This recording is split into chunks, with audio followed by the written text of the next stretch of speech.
What's going on? Welcome to View the Right Thing, and this is Winning Time, episode 10. Called The Promised Land, the final episode opens during the 5th game of the NBA Finals series against the 76ers. The Lakers are giving the Sixers that work due to Kareem dominating everything in sight. That is until late in the fourth quarter when, Kareem pops a tire and sprains his ankle. But does that stop him? Kareem says, "I ain't Ben Simmons," and he guts it out, leading the Lakers to victory and a 3-2 lead in the finals. There's just one more win to go, but first they've got to look at that ankle, and when they do, it's bad news.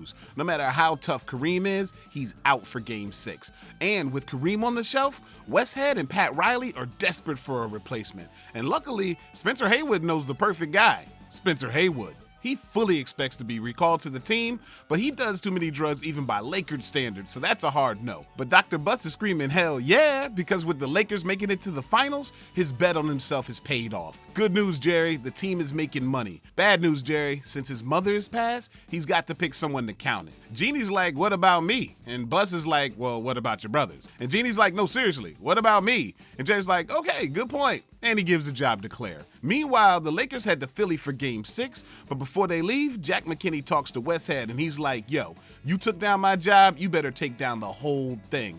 And later, Magic and Kareem have a similar chat. Kareem tells Magic that he's out and that Johnson has to be the leader now. He's got to beat Kareem. Magic accepts the challenge, but he must have taken it literally because he tells the coaches that he's their new center. Finally, it's game time, and Magic Johnson, point guard, is your starting center. And he looks good walking up and celebrates by immediately getting smoked on the tip-off. But that's cool because it doesn't take long for Magic to start being magical, and he starts cooking.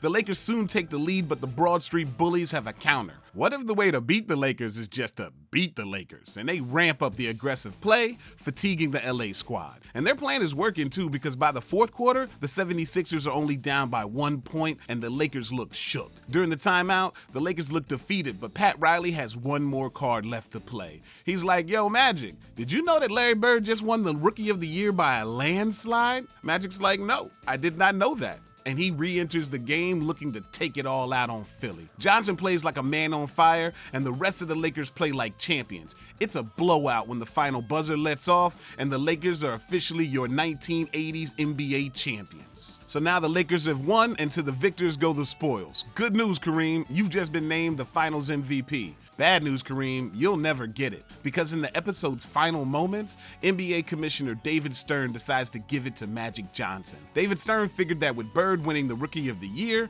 and with Magic now winning Finals MVP, he's got the perfect made-for-TV rivalry to sell next season.